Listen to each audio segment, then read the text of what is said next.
Қайырлы күн әріптестер, бүгін сіздермен EXIT электронды кестесінде өзімізге қажет болған кестені қалай құру екені туралы көрсететін боламын. Мысалы үшін бізге осындай кесте құру керек болды. Енді дәл осындай кестені құру үшін қалай құрамыз? Ол үшін EXIT программасын ашып аламыз. Ашқаннан кейін бізге алдын ала берілген кестемізге қарап, сол жерде қанша баған, қанша қатар керек болады, сол бойынша біз кестенің шекарасын сызып аламыз. Мысалы бізге осындай бағандармен қатарлар керек болды. Осылай белгілеп аламыз. Және осы жердегі все границиден ішінен все границиде барлық жақтауларын осылай қоршап аламыз. Ендігі кезекте осы жерге мысалы А1 ұяшығындағы бағанға реттік сан жазатын болғандықтан бұның арасын осылай сәл жылжытып кішірейтіп аламыз. Енді бізде қалған бөліктерінің араларын бірдей бөлікке бөлу үшін ең бірінші ширинасын былай тартып қойып көріп аламыз. Бізде бұл жерде ширина 15-82. Енді осыны әрқайсысын тартып жүрмей автоматты түрде қоюға болады.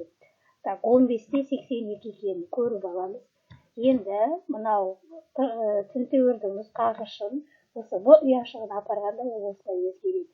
Осы кезде осы жерді ұстап алып, бұлай бояймыз және тінтеуірдің оң жағын басамыз. Ширина столбца деген жерді басып, осы жерге жаңағы бастапқыда көріп алған ширинаның санын жазамыз. Мына жерде көріп аламыз 15-82.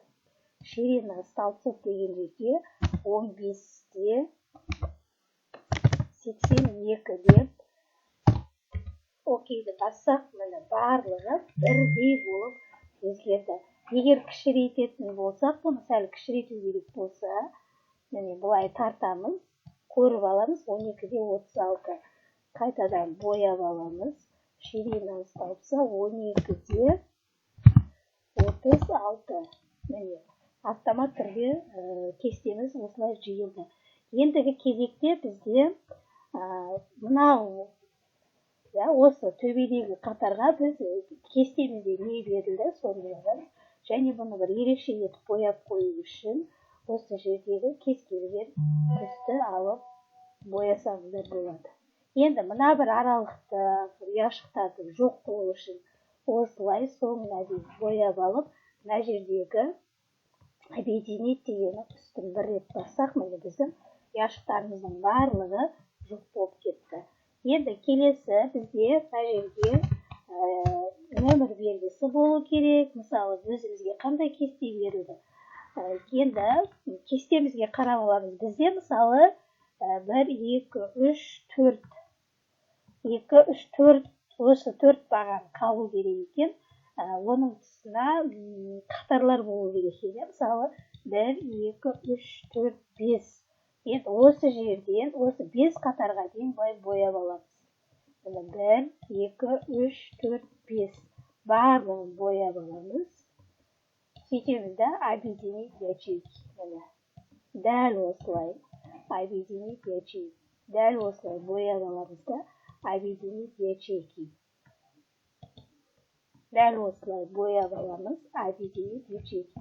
Так, мына жерде нөмір бізде мына жерде тұру керек екен.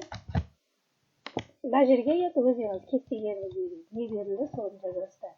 Және мысалы нөмір бірінші, бұл астына түсіп кетті 1. Енді бұны әдемі көркемдету үшін мына жердегі выравнять посередине деген бассақ, ортаға келеді. Дәл осылай бізде мына жерде қанша қатар болу керек, соны санап аламыз. 1, 2, 3, 4, 5. Тура соны екіншіні санаймыз. 1, 2, 3, 4, 5. Бояп алдық. Объединить ячейки. 1, 2, 3, 4, 5. Объединить ячейки. 1, 2, 3, 4, 5. Объединить ячейки. 1, 2, 3, 4, 5. Объединить ячейки. Келесі әрекет дәл солай екіні жазып, бос жерге шертеміз де қайтадан екіні үстіне басып, мына бір белгіні бассақ, ол ортада әдемі болып тұрады. Енді келесі жерге естеміз өзіміздің жаңағы кестеде не берілді, сол мәліметімізді осы жерге көшіре береді. Кестелерімізді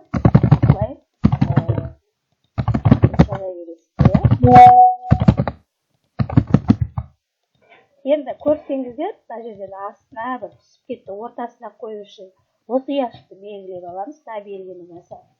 Осы ұяшықты белгілеп алып, мына ұяшықты басамыз. Дәл осы іс-әрекет қайталана береді.